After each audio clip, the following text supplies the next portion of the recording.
otro episodio más del podcast de Participación Ciudadana y hoy tenemos un invitado muy especial para nosotros. Muchas gracias, Lady. Es un placer estar aquí y es un verdadero placer volver a estar en la República Dominicana, que ya la siento como mi segundo hogar. Así es.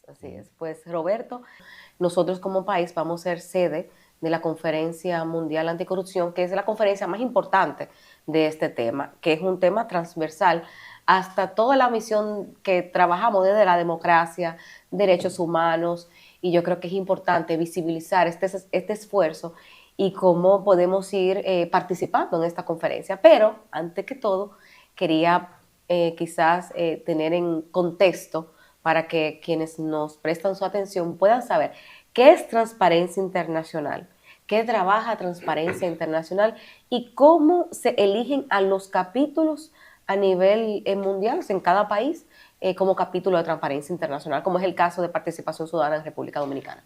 Muchas gracias, Lady. Y para toda la gente que nos está viendo y que nos está escuchando, yo creo que la pregunta es muy importante. Transparencia Internacional es una organización sin fines de lucro, de sociedad civil, que nació en 1994. Esto es, ya llevamos un poquito más de 30 años de existencia. Y es importante mencionar el año de origen porque antes de 1994, la palabra corrupción era una palabra prohibida en todos los pasillos de poder a nivel internacional, ya sea del Banco Mundial, del Fondo Monetario Internacional, los cuerpos de las Naciones Unidas, etc. Se le llamaba como la palabra C, pero nadie se atrevía a considerar la corrupción como un problema o como un obstáculo en el trabajo que hacían a nivel internacional. En el momento en el cual Transparencia Internacional nace, tuvimos uno de los logros más significativos, aunque pareciera que es muy pequeño, pero más significativos, sí, en la agenda global, que es que los organismos internacionales, todos estos cuerpos poderosos que dictan las relaciones internacionales, tuvieron que empezar a considerar la corrupción como un problema que había que hacer atacar, frente, claro. que hacer frente. Así es el nacimiento de Transparencia Internacional. Estamos basados en Alemania, en la ciudad de Berlín, en la capital, y la forma en que nos organizamos y la forma en la cual tenemos capítulos nacionales, como es el caso de Participación Ciudadana, es que nos conformamos como una red global. Cada organización nacional es independiente. Así es. Tiene su propio nombre, como Participación Ciudadana, su propio origen, su propia estrategia, pero juntos compartimos la misión de combatir la corrupción y juntos compartimos el emblema o el nombre de Transparencia Internacional, y evidentemente nos comprometemos a trabajar juntos de manera estratégica. Así es. Pero cada uno de ustedes, como lo sabes, Lady, tiene la absoluta independencia de decidir qué es el foco o la estrategia nacional más importante y más relevante. Ustedes son los expertos. Claro, porque en este obviamente país. Cada institución, dependiendo la región o el país que se encuentre, tiene sus circunstancias. Exacto. Y aunque la lucha contra la corrupción tiene matices, cada región tiene sus propias realidades. Y por eso, obviamente, esa independencia que te da el accionar. Sin embargo, sí es cierto que hay unos criterios para ser seleccionado como miembro de Transparencia Internacional, como el capítulo. Sí. O sea, ¿cómo Transparencia Internacional Berlín decide, bueno, este capítulo, esta institución de organización social en este país específico, cualquiera, puede ser nuestro capítulo nacional? Es, digamos, un camino de doble sentido o de dos vías. Sí, se puede solicitar. Exactamente. Exacto. En muchos casos se puede solicitar, en muchos casos nosotros salimos a buscar posibles aliados en los países en los cuales no tenemos una presencia ya consolidada y entablamos una relación que puede durar años hasta que la organización logre lo que llamamos la acreditación como capítulo nacional. Y son 3 pasos, como ustedes lo habrán experimentado en su momento. Primero, se convierte en un contacto nacional. Nosotros certificamos que su trabajo cumple con los códigos de ética y de transparencia que nosotros estamos pregonando por todo el mundo. Claro. Después de pasar este proceso inicial de verificación, se pueden convertir en un capítulo nacional en formación Así es. donde nuestros requisitos o requerimientos se vuelven un poco más estrictos todavía, hasta que llegan al proceso de acreditación total, cuando ya pueden utilizar nuestro logotipo, nuestro nombre y compartimos una estrategia global.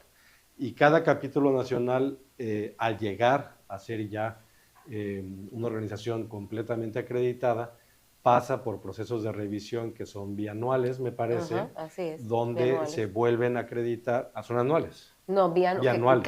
Cada 2 años. Cada 2 años. Sí. Exacto, donde tienen que volverse a acreditar. Y en algunos casos, en algunos países, afortunadamente no han sido muchos, se ha cuestionado si se han cumplido con las normas y si se pueden volver a acreditar. Volver a acreditar. Hay que decir que Participación Ciudadana es uno de los capítulos, digamos, estrella de nuestro firmamento, sí. No solamente porque se acreditan una y otra vez, sino porque dan un ejemplo de cómo realmente han logrado crear un impacto absolutamente fundamental en la República Dominicana. Así es, son un ejemplo para todos los demás. Sí, muchas gracias. Y seguimos trabajando y consolidando esa visión. Yo creo que eso es lo más importante. Y también aspirando al relevo. Ese relevo que tú muy bien decías en unas conversaciones que teníamos anteriormente, de la importancia de incluir a la juventud en esta visión de lucha contra la corrupción, y yo creo que es fundamental. Roberto, Transparencia Internacional presenta todos los años el índice de percepción de la corrupción, que se ha convertido en uno de los índices más importantes para aquellos que combatimos contra la corrupción y lo que aspiramos a que se genere políticas públicas más eficientes en materia de prevención, en materia de transparencia y también hasta en la persecución. Ese índice de percepción, ¿crees tú que ha sido un aporte valioso de transparencia internacional para hacer cambios trascendentales en los países que obviamente son evaluados? ¿Y cuáles desafíos tú crees que siguen persistiéndose y que se han visibilizado en ese índice de percepción? Gracias por esta pregunta, Lady. Bueno, estas dos preguntas. La primera te puedo responder categóricamente que sí. Ha sido muy útil y ha influenciado mucho para las políticas o estrategias de un sinfín de países que son analizados a través del índice a lo largo de nuestra historia, definitivamente. Hay una razón fundamental para esto, y esta es que los políticos, presidentes, etcétera, etcétera, tienen vamos a llamarlo un punto débil, ¿no? Un talón de Aquiles, que es la reputación. Y yo a nivel personal, no estoy hablando en este momento a nombre de Transparencia Internacional, pero a nivel personal pienso que hay una correlación que a más corrupto, más sensibles son a su reputación. A menos corruptos, están más dispuestos a abrirse al debate público, a escuchar y al escrutinio. Entonces, imagínate cuál es el efecto que hemos visto año tras año, donde países que o bien están cayendo en sistemas más autoritarios, donde la corrupción está realmente pudriendo todo el sistema, o países que ya están en estados completamente autoritarios y podridos de corrupción y de impunidad, cada vez que sale el índice, las respuestas de los gobiernos son muy significativas. En algunos casos son hasta cómicas, por decirlo así. Sin nombrar países específicos, te puedo decir que inmediatamente rechazan el índice, lo cuestionan, hacen desplegados, pero solamente son la muestra de su debilidad. En casos de países que podríamos catalogar como que están haciendo un esfuerzo contra la corrupción, que tienen un estado relativamente saludable de instituciones públicas, donde hay respeto de las libertades políticas y sociales, si caen en el índice o no logran subir en el índice, hemos visto de manera honestamente muy favorable cómo esto los invita a una reflexión hacia el interior, decir qué estamos haciendo bien y qué no estamos haciendo bien y cómo podemos mejorar. Ahora, lo que es paradójico es que cuando hay países que suben en los índices, en el índice de percepción de la corrupción, podemos ver por lo menos 2 o 3 casos. En un caso puede ser muy alentador y eso empuja a que la sociedad civil, el gobierno mismo sigan el buen camino que ya emprendieron.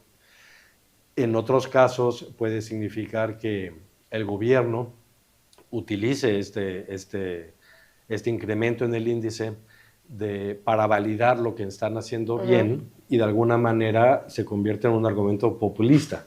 Sí, para decir, ya ven. Pero fíjate que también, como tú dices, es una una puerta muy interesante y muy valiosa para la sociedad civil, porque tú Absolutamente. puedes identificar los riesgos que ya tú percibes en tu espacio, en tu país, y luchar contra eso.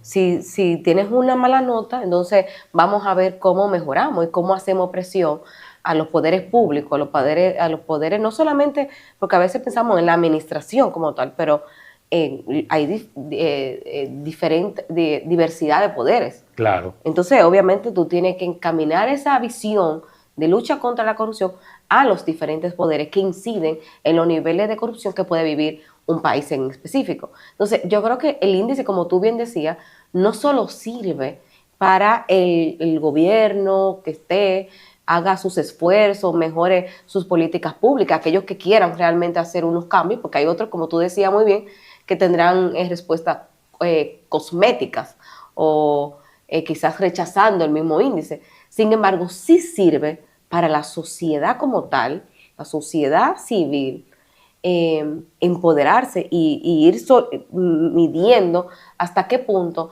es tan transparente su país o no, y cómo luchar contra eso puede favorecer a mejorar la calidad de vida de la gente. En absoluto. Yo creo que aparte de generar reacciones en los gobiernos, el efecto más importante es sobre la sociedad civil. Ahora bien, claro, hay un reto aquí muy grande, que es donde nosotros contamos con nuestros capítulos nacionales para resolverlo país por país. ¿Cuál es este reto? Que la población pueda, en general, utilizar esta información de manera que fomente el debate, que fomente la movilización y que fomente la participación en la vida pública de su propio país. O sea, es una herramienta para combatir el fatalismo, en cierto sentido, y la alienación del ciudadano sobre el quehacer político. ¿Y por qué por qué contamos con otros capítulos para eso? Porque ustedes son los comunicadores principales, es decir, sociedad civil de mi país, ¿qué significa que estemos en este nivel? ¿Qué significa realmente que no hayamos subido o que hayamos bajado o que nos esté yendo mejor que la vez pasada? Esa comunicación la pueden hacer los capítulos con su gente mejor que nadie. Y esto va al segundo punto que dices tú. El problema de la corrupción es que puede ser increíblemente confuso, ¿no? Puede haber una separación de poderes muy saludable para el sistema de un país. Así es. Pero eso puede significar quizás que un escándalo de corrupción tenga que pasar por el curso del Poder Judicial, que generalmente son muy largos, muy tediosos, muy técnicos. Él conoce bastante bien el proceso que vivimos en República Dominicana. Exactamente, que puede tomar años un proceso judicial, mientras que la gente quiere resultados inmediatos. Y si no recibe resultados inmediatos, la culpa termina siendo aparentemente del Poder Ejecutivo. Mientras que lo que está haciendo el Poder Ejecutivo es, por un lado, permitir libertad de expresión y de movilización, porque el escándalo ya está en la luz pública, y por segundo lado, respetar la autonomía del Poder Judicial, que tiene que hacer su labor. Y en el caso de República Dominicana, nosotros nos toca poner la mirada no solamente al accionar de la administración pública como tal, el gobierno central, sino también poner la mirada al Poder Judicial en el combate de la corrupción. Exacto. Porque al margen de los órganos de prevención, los órganos de persecución, hay un órgano que es igual, tiene quizás un compromiso mayor en la judicialización de los casos de corrupción. Y como tú decías, justamente uno quizás de los desafíos que tenemos es cómo lograr mantener la esperanza del combate contra la corrupción cuando la respuesta que se recibe desde el Poder Judicial, un ejemplo, sean casos que duran 5 y 6 años, que generan un letargo en la ciudadanía, pero una frustración y un nivel de conformismo de decir, bueno, es que todo igual, es más de lo mismo.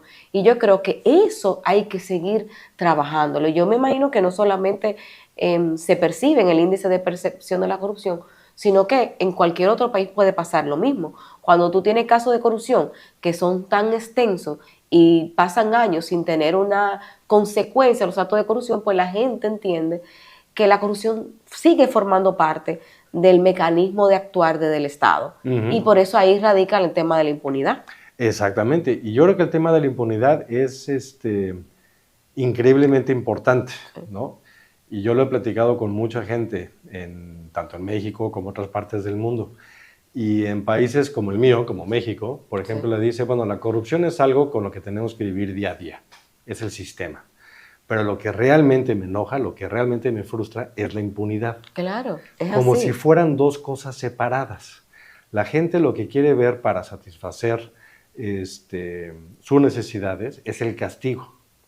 Ahora bien, esto es una trampa, y lo mencioné hace rato, porque uno no puede, como presidente o como líder de una nación, prometer castigos inmediatos. No solamente porque viola la independencia del Poder Judicial, Claro, así es. porque si instrumenta y armamentiza el Poder Judicial para fines políticos, se puede caer en una espiral de autoritarismo inmediatamente. Y que lo hemos visto en la región. Y lo hemos visto en la región, lo estamos viendo ahorita en muchos países. Y República Dominicana lo vivió también. Exactamente. Vivimos muchos años de dictadura y de gobiernos autoritarios también. Exactamente. Entonces, si bien hay que entender que hay que ser pacientes, que los procesos judiciales toman su tiempo, hay que ser muy vigilantes, como tú lo has mencionado, que se hagan con el debido proceso. Claro. Y que se llegue hasta las últimas consecuencias. Así es. Y bueno, como comunicadores, como líderes de sociedad civil, tenemos un gran reto enfrente de nosotros, de decir, este caso va a seguir y tendremos que esperar, pero lo que sí tenemos que hacer es asegurarnos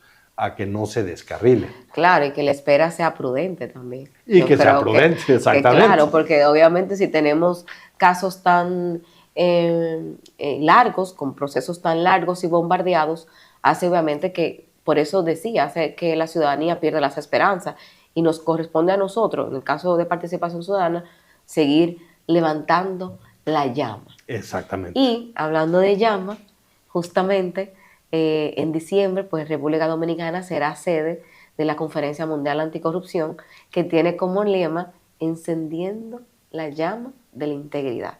Y con eso vamos a abordar lo que creo que es una de las conferencias más importantes, o es la conferencia más importante en materia de anticorrupción y transparencia, y donde República Dominicana pues tendrá esa parte tan esencial de ser sede como país. Esta es una conferencia que se hace, nosotros somos capítulo de Transparencia Internacional, pero se hace con el apoyo y bajo la sombrilla del gobierno dominicano. Entonces vamos a dejar que Roberto nos abunde un poquito más y vamos a ir conversando sobre esta importante iniciativa que tenemos en diciembre. Gracias, Ley. Vamos a encender la llama entonces. Sí. Está buena. Vamos a platicar un poquito de cómo nació este tema de la conferencia y qué significa encender la llama de la integridad. Pero les platico un poquito antes qué es esta conferencia.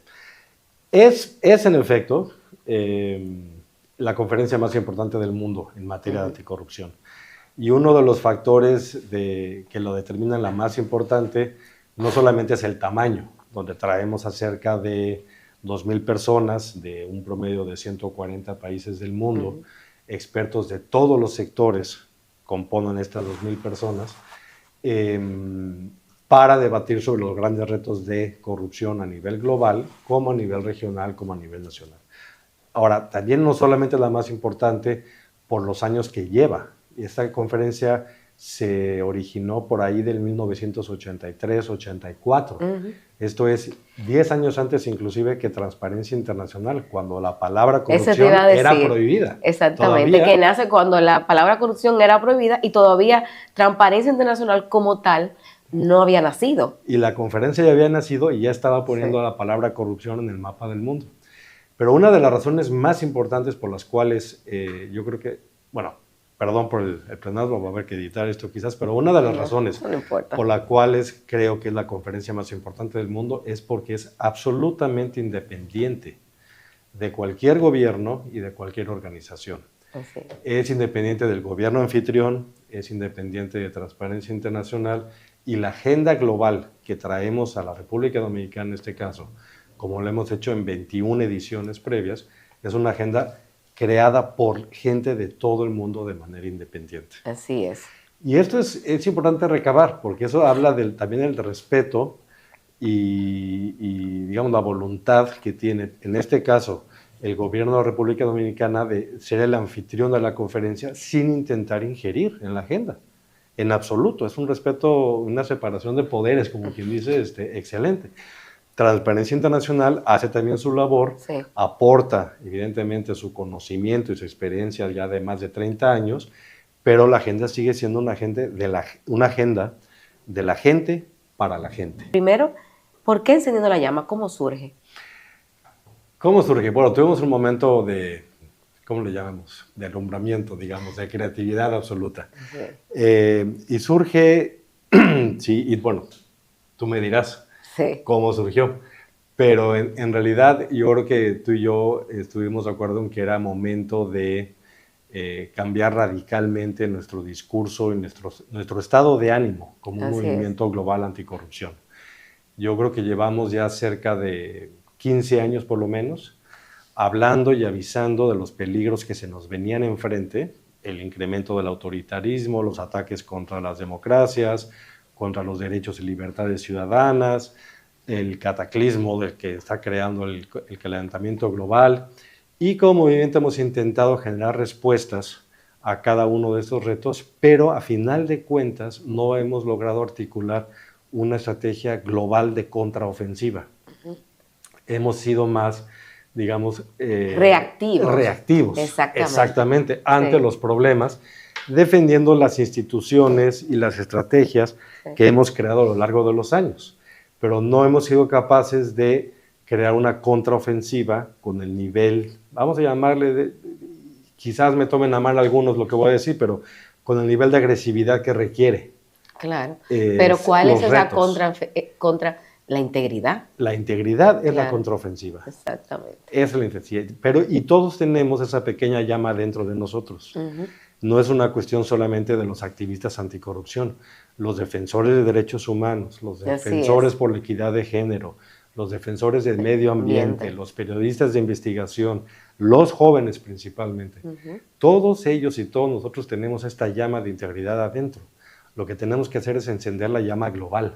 Y es el llamado que tenemos para esta conferencia. Y por eso me encanta tanto que hayamos elegido ese emblema para esta conferencia, porque a pesar de que vemos que en los índices globales la transparencia es un gran reto y cada día más los países, en vez de avanzar, están disminuyendo en su visión de lucha contra la corrupción, nos toca encender esa llama de integridad, que como muy bien tú lo dices, la gran mayoría de la gente de los países son íntegros, son honestos. Entonces hay que encenderlo, hay que darle el espacio para que se motiven y se motiven a ser parte de las soluciones, a ser parte del cambio. Que no es que nos quejemos a través de las plataformas digitales, que sí, que es un buen medio para hacerlo también. Que no es que salgamos solamente a marchar. Sí, es importante también protestar, pero es importante también ser parte de las soluciones. Y eso justamente busca la conferencia. Y por eso te quería preguntar, ¿cuáles son las líneas que va a tener esta conferencia? ¿Y quiénes pueden participar? Bueno, empiezo con tu segunda pregunta. Puede participar quien quiera, todos. Es una conferencia abierta a todos los sectores, a todas las edades, a todos los países, a cualquier creencia, religión, etcétera, etcétera, etcétera. Es una conferencia 100% libre y abierta para todo el mundo. Es el primer punto. El cómo participar hay muchas formas. Tú ya mencionaste la más importante. Tenemos ahorita abierta una invitación global para que cualquiera que esté interesado entre a nuestra página. Puede ser a través de transparencia.org o a través de la página de la conferencia iacseries.org o a través de la página de participación ciudadana, y van a encontrar de ahí su punto de entrada, los links necesarios. Pero a final de cuentas llegarán a nuestra página donde tenemos un formulario donde cualquiera puede poner ahí su motivación para participar, proponiendo un taller, proponiéndose a sí mismo para hablar un tema, o simplemente preguntándonos a nosotros directamente cómo pueden participar. Pero sí es importante que tengan claro que tenemos ejes que son muy importantes a nivel global, que yo creo que es valioso que nuestros oyentes puedan saberlo para que, si se interesen, puedan a través de esos ejes pues participar también. Los ejes ayudan para guiar nuestras conversaciones. Es lo más importante de mencionar. Y para esta ocasión hemos diseñado 7 ejes temáticos, que si bien podría fallar yo ahorita en recordarlos exactamente cómo son cada uno de ellos, los pueden ver en la página web, pero el primer eje temático se basa específicamente en la guerra contra las democracias a nivel global y el crecimiento y la propagación del autoritarismo a nivel global y cómo podemos hacer nosotros para crear esta contraofensiva. Hay que mencionar, Claro, muy importante, claro. que hace 15 años, solamente el 30%, 15 o 20 años, solamente el 30% de los países del mundo se consideraban autoritarios. Hoy, 30% de los países del mundo son los que solamente se consideran como democráticos. Democráticos. Se ha volteado. Con democracias imperfectas también. Sí, sí, sí. Y las democracias imperfectas o frágiles son efectivamente las primeras que pueden caer en autoritarismos, sistemas populistas, etc. Entonces, el primer eje temático es analizar este problema y encontrar las estrategias para crear una contraofensiva. El segundo eje temático busca fundamentalmente unirnos con mayor fuerza a nivel global para defender a todos aquellos que ya están en el frente de batalla. Eso es defender a los defensores. Regreso a lo que comenté hace rato. Los periodistas de investigación, los defensores de medio ambiente, las defensoras y defensores de equidad de género, de derechos humanos y demás. Aquellas personas que ya decidieron decir hasta aquí, basta, y quiero hacer algo al respecto, son los primeros que son marcados como posibles víctimas de los corruptos, de regímenes autoritarios. Y más si tú has dicho una cifra tan preocupante. Claro. Que solo el 30% vivimos en democracias, o democracias sólidas o democracias frágiles. Sí. Eso quiere decir que el 70% de la población mundial vive en esas condiciones que tú acabas de decir. En donde hay opresión, hay miedo, temor a seguir luchando por lo que se cree de manera libre y abiertamente. Exactamente. Y en América Latina tenemos algunos de los peores ejemplos. Sí, así es. Sobre los índices de asesinatos de defensores de medio ambiente, sobre los índices de asesinatos sobre periodistas contra periodistas de investigación, etcétera, etcétera, etcétera. Presos políticos también. Presos políticos, y cualquiera puede ver las noticias y cualquier día van a ver información sobre muchos de los casos muy alarmante. Entonces tenemos una gran responsabilidad y una gran deuda de incrementar nuestra capacidad de respuesta y nuestro poder como una comunidad global para defender a los defensores. Así es. Ni uno más debe de morir. Estamos todos atrás de cada uno de ellos. Ni una víctima más. Ese es básicamente nuestro principio. El tercer eje temático es sobre cambio climático. Y aquí la propuesta es doble. Uno, entender el cambio climático no como un problema científico o como un problema puramente, digamos, de contaminación o de uso de tecnologías o de, ¿cómo se llama?, el uso de gasolina y de gases. Claro. Es un problema de crimen organizado. Esa es la realidad. Y el crimen organizado donde están involucrados desde presidentes hasta cárteles de drogas y cualquiera que esté por el medio. ¿Por qué? Porque los recursos naturales son un bien que enriquece. Enriquece en volúmenes inexplicablemente grandes. Sea el agua, sean los minerales raros, minerales preciosos, madera, tierra, gas, petróleo, oro, animales en peligro de extinción. Todo lo que sea un recurso natural preciado es básicamente sujeto de explotación criminal.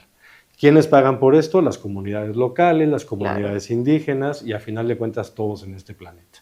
Así es. El calentamiento global es una causa y un efecto de crimen organizado y una explotación criminal de recursos naturales. Así es. Pero el segundo punto sobre este eje temático, sobre el cambio climático, es una propuesta también por la regeneración planetaria, que empieza por la regeneración social. Los ataques y la devastación ecológica, medioambiental, destruye sociedades completas. Nuestra propuesta es la reconstrucción de sociedades de usos y costumbres sustentables para poder dar respuesta a lo que nos estamos enfrentando día a día, ¿no? La regeneración planetaria a través de la regeneración ética y social. El siguiente eje temático, para pasar rápido, si no los vamos a aburrir. No, esto está muy interesante. Habla sobre integridad del sector privado. Y aquí es uno de los temas que más me apasionan a mí por varias razones. Por un lado, el 80% de la población global pertenece de alguna forma al sector privado. Ya seas un empleado, un microempresario, un comerciante, o seas el CEO de una empresa transnacional. Claro. A nivel legal, todo el mundo está involucrado con el sector privado de una forma u otra. Sí. La división entre sociedad civil y sector privado es absolutamente artificial.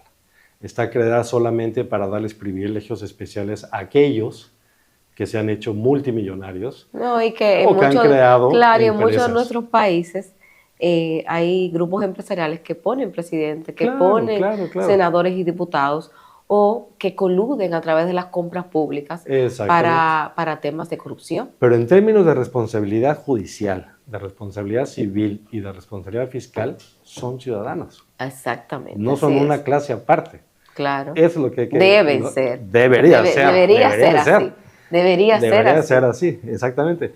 Entonces, este eje temático es muy especial porque estamos convocando otra vez a aquellos agentes del sector privado que están tratando de defender la integridad en su quehacer diario dentro de empresas, pequeñas, grandes, multinacionales, etc. Y también, como tú lo dijiste hace rato, hay gente de integridad que está intentando hacer las cosas bien. Justamente aquí en República Dominicana hay una iniciativa con el sector empresarial y la Dirección de Ética Gubernamental para fortalecer la ética y la integridad desde el sector privado. Yo creo que quizás sería un buen momento para que presenten justamente los resultados de esas iniciativas que se están haciendo conjuntamente con el sector privado. Claro que sí, absolutamente. Y yo creo que la conferencia ofrece una gran oportunidad a personas del sector privado de dar la cara y mostrar lo bueno que están haciendo. Porque yo creo que esta división artificial entre sociedad civil y sociedad civil organizada y sector privado solamente está fortaleciendo a aquellos que se enriquecen de manera corrupta, ya sea en el sector privado o en el gobierno, en contubernio con el gobierno, aquellos criminales de cuello blanco. Claro. ¿Sí? Pero hay mucha gente del sector privado que está intentando hacer las cosas bien porque tienen pertenencia en sus comunidades. ¿Me explico? Sí. Sus raíces están conectadas con su gente, con sus pueblos, con sus comunidades. Esta gente hay que traerlas y hay que apoyarlas y darnos cuenta que no están solos. Y que enciendan esa llama de integridad. Dentro del sector privado. Sí. Dentro del sector privado. Espérate, me tosé. Va. Que me lo aguanté. ¿No quieres agua, mujer? Que esto no se quita con agua ya. Tequila. Faltó el tequila. Esto no se quita con agua. Faltó el tequila. ¿Qué? No tengo. No, que no puedo. O sea, ya yo me hice... O sea, que eso es... Ok. O sea, que nada, espera que pase. Bueno. Nos quedamos en ese era el cuarto. O el tercero. El cuarto. Entonces ahora vamos para el quinto. El quinto es sobre tecnologías de la información, básicamente. Y claro, todo el mundo está hoy en día maravillado con la inteligencia artificial y otros mecanismos. Pero es un tema muy importante para nosotros por al menos 3 razones. Una, las innovaciones en el sector de tecnologías de la información y advanced tech, como se le llama en inglés, ya no llegan a la sociedad y a los mercados 1, 2, 3 años después, como solía ser antes. Cuando se inventaba un nuevo producto, cuando había un avance tecnológico, para que llegara a permear en la sociedad, tomaba tiempo. Pasaban años. Hoy en día se da de día a día. En el momento en que una plataforma de inteligencia artificial tiene un avance, inmediatamente influye en el mundo. Cuando un nuevo algoritmo, cuando un nuevo blockchain sale, inmediatamente se integra en el sistema financiero, inmediatamente se integra en sistemas de inteligencia y seguridad nacional. Estamos viviendo el futuro día a día. Y nuestra capacidad de absorber este futuro que estamos viviendo día a día es muy pequeño y por razones obvias, ¿no? Es tanto lo que está avanzando con tanta velocidad que es imposible absorberlo y entender qué implicaciones va a tener a futuro. Habrá que ver películas de ciencia ficción de los 90s. Pero también, sí, para vernos lo que pasó ahora. Para vernos lo que pasó. Pero quizá también es ver cómo a través de la misma inteligencia artificial se puede utilizar para fortalecer la lucha contra la corrupción. A eso voy. Porque también hay que verla desde el punto de vista positivo y usable. Y se puede, y efectivamente se puede. Antes de mencionar eso, quiero comentar, si nosotros como sociedad civil nos toma tiempo absorber los avances de tecnología de la información y nada más somos consumidores pasivos, por ejemplo, a través de redes sociales, ya no sabemos si estamos viendo videos reales o videos fake, etcétera, etcétera. Imagínense ustedes el tiempo que toma a los legisladores de crear sistemas, leyes, básicamente, que regulen estos avances tecnológicos. Claro, es que casi imposible, porque en lo que tú sacas una ley, lo que tú apruebas una ley, ya sale otro mecanismo nuevo de inteligencia artificial. Aprobar una ley puede tomar, bien discutida en un congreso en cualquier país, una ley puede tomar año, año y medio. En año y medio el planeta ya cambió, ya fue cambiado por las tecnologías de la información. Sí, es así de simple. Entonces, imagínense el reto que tenemos enfrente de nosotros para que haya marcos regulatorios, códigos de ética, que la ciudadanía pueda responder a lo que se le pone en las pantallas día a día. Somos incapaces. Realmente estamos enfrentados a un reto que jamás como humanidad habíamos logrado.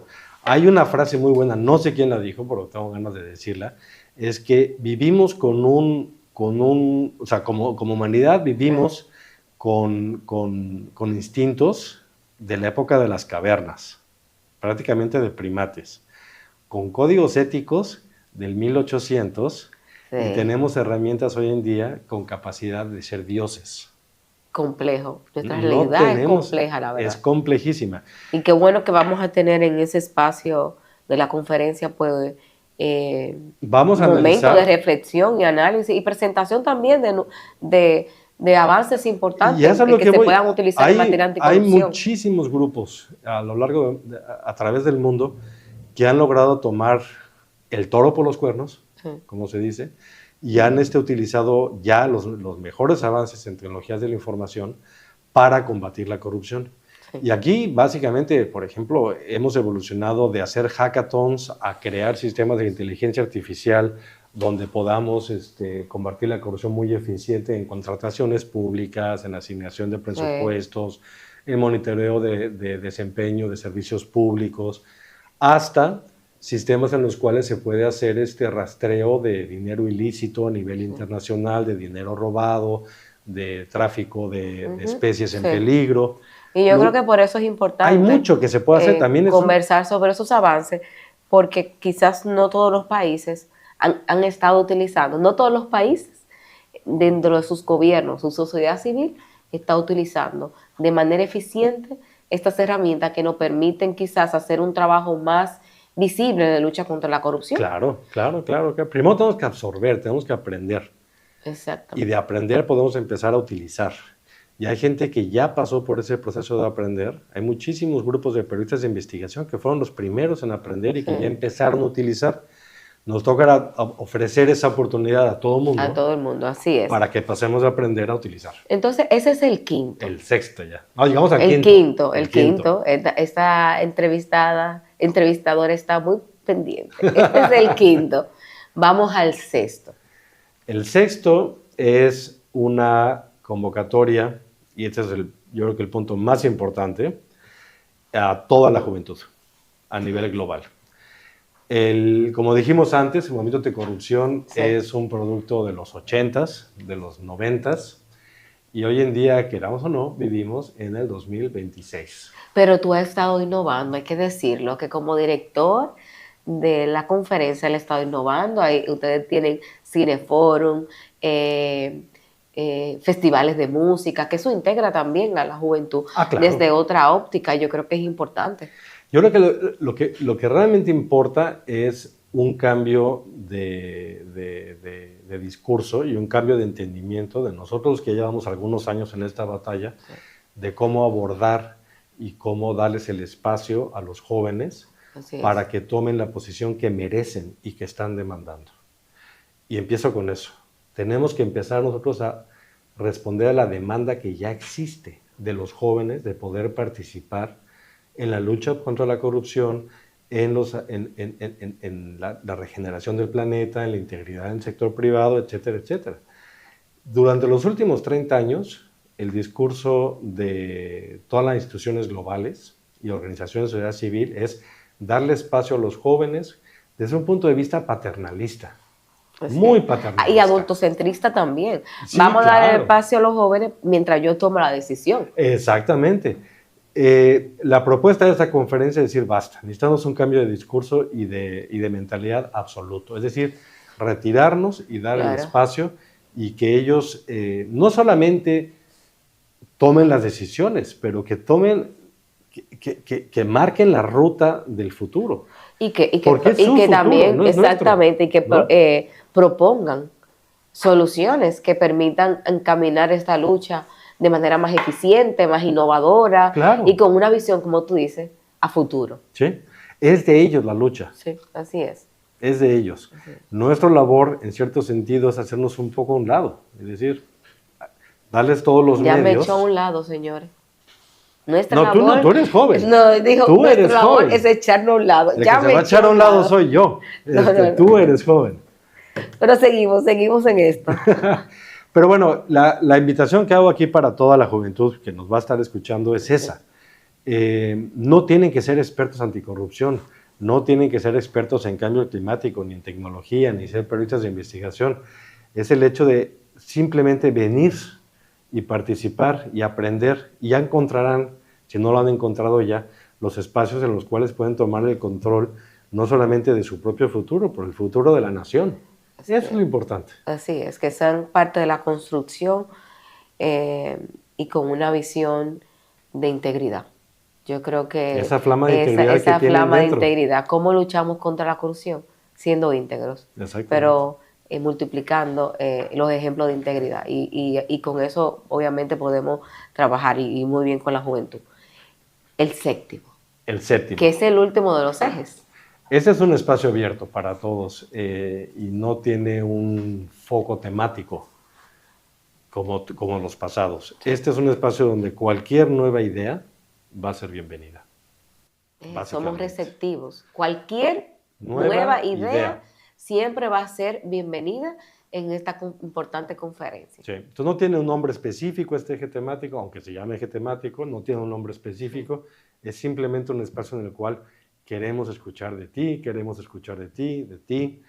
Cualquier solución que se te haya ocurrido puede ser una solución que cambie tu país o que cambie el mundo. Y lo hemos visto una y otra vez. Cualquier idea puede cambiar este planeta. Así es, cualquier idea puede cambiar. Bueno, la invitación a la conferencia yo creo que ya todos entienden que ya está hecha. Todo este podcast es para invitarlos a que vengan.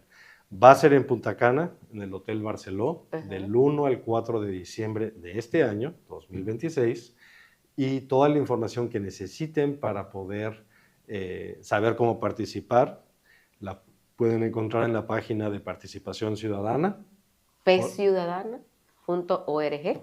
Está la información de la conferencia en nuestras redes. Estaremos también promocionándola constantemente con los links para que participen, para que presenten propuestas. Es muy bueno que como primera vez en la historia República Dominicana va a ser la sede, pues nosotros tengamos una nutrida delegación de toda la sociedad dominicana a que realmente participen, a nuestros jóvenes, a la sociedad civil, al sector empresarial, al sector gobierno. Yo creo que es importante que todos seamos parte de este esfuerzo. Exactamente, están todos invitados, todos invitados. Y muchas gracias, Lady, por eso. Siempre es un placer tenerte aquí. Vamos a tenerlo varias veces aquí, en República Dominicana, durante todo este año. Y gracias por tu tiempo, Roberto. Yo sé que tiene una agenda activa y complicada, porque como ustedes sabrán, pues nos toca como sede en el país, entonces tiene una agenda bien nutrida, pero agradecemos este espacio para Participación Ciudadana y para que todos puedan entender qué es Transparencia Internacional, cómo funciona Transparencia Internacional, pero importante aún igual esta importante conferencia. Muchas gracias a todos. Los esperamos. Esperamos.